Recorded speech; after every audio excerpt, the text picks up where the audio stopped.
What's up guys, my name is Jaku Jonesu and welcome to my channel. I'm back again with the second installment of the 4 spooky Japanese folktales now until Halloween. If you haven't seen the first one yet, it was creepy as fuck, so click the link here or in the description just to catch up on that. This video is going to be about the Japanese folklore spirit Yuki Onna, or Woman of Snow. If you stick around after the story, I'll tell you a little bit more about Yuki Onna. With that being said, let's jump right in.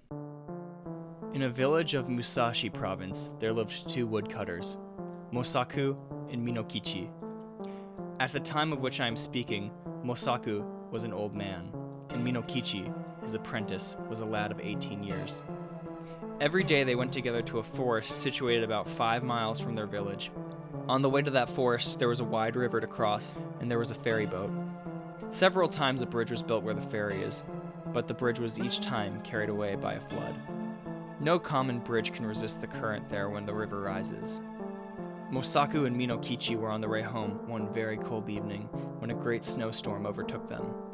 They reached the ferry, and they found that the boatman had gone away, leaving his boat on the other side of the river. It was no day for swimming, and the woodcutters took shelter in the ferryman's hut, thinking themselves lucky to find shelter at all. There was no brazier in the hut nor any place which to make a fire. It was only a 2-mat hut with a single door, but no window. Mosaku and Minokichi fastened the door and lay down to rest with their straw raincoats over them. At first they didn't feel very cold and thought that the storm would soon be over.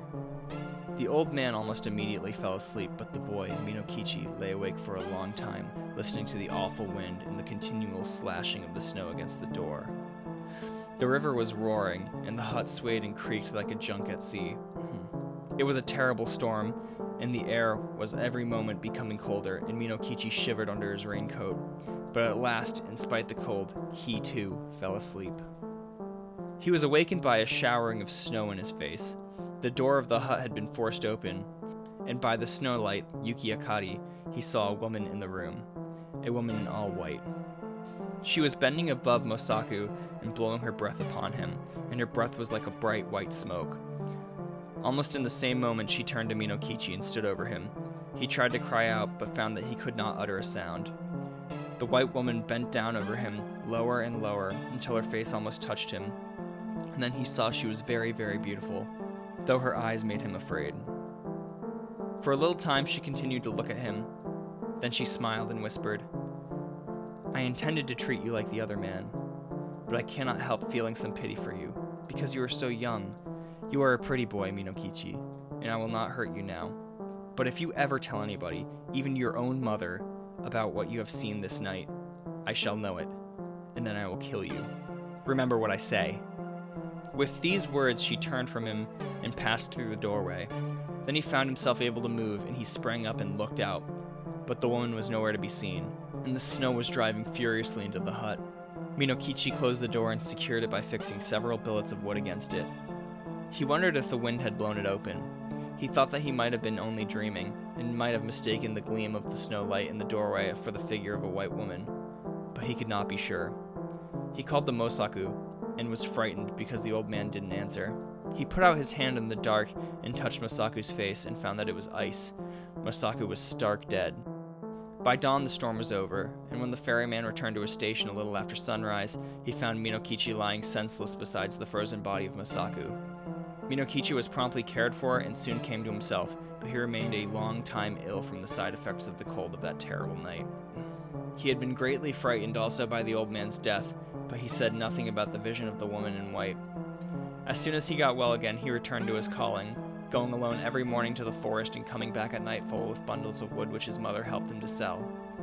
One evening in the winter of the following year, as he was on his way home, he overtook a girl who happened to be traveling by the same road. She was a tall, slim girl, very good-looking, and she answered Minokichi's greeting in a voice as pleasant to the ear as the voice of a songbird. Then he walked beside her, and they began to talk. The girl said that her name was Oyuki, that she had lost both of her parents recently, and that she was going to Edo where she happened to have some poor relations who might help her find a situation as a servant.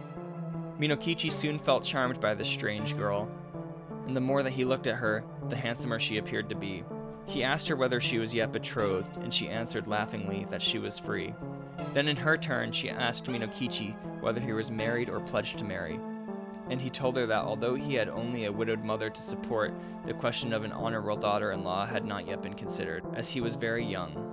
After these confidences, they walked on a long while without speaking. But as the proverb declares, ki ga areba, me mo kuchi hodo ni mono o iu. When the wish is there, the eyes can say as much as the mouth. By the time they reached the village, they had become very much pleased with each other, and then Monokichi asked Oyuki to rest a while at his house. After some shy hesitation, she went there with him, and his mother made her welcome and prepared a warm meal for her. Oyuki behaved so nicely that Minokuchi's mother took a sudden fancy to her and persuaded her to delay her journey to Edo. And the natural end of the matter was that Yuki never went to Edo at all. She remained in the house as an honorable daughter-in-law. Oyuki proved a very good daughter-in-law.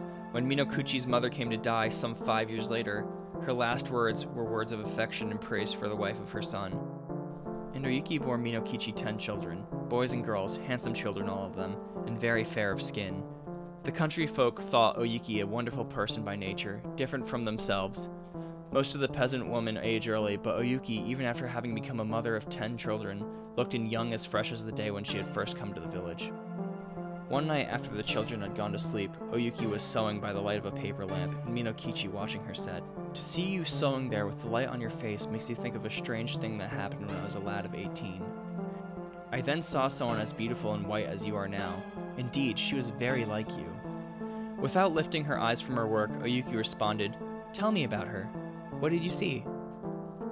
Then Minokichi told her about the terrible night in the ferryman's hut, and about the white woman who had stooped above him, smiling and whispering, and about the silent death of old Mosaku, and he said, "Asleep or awake, that was the only time that I saw a being as beautiful as you.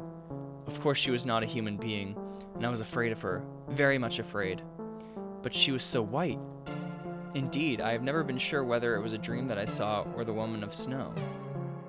Oyuki flung down her sewing and arose and bowed over Minokichi where he sat and shrieked into his face, "It was I, Yuki it was, and I told you then that I would kill you if you ever said one word about it. But for those children asleep there, I would kill you this very moment. And now you had better take very, very good care of them, for if ever they have a reason to complain of you, I will treat you as you deserve." Even as she screamed, her voice became thin, like a crying of wind, and then she melted into a bright white mist that spired to the roof beams and shuddered away through the smoke hold. Never was she seen again.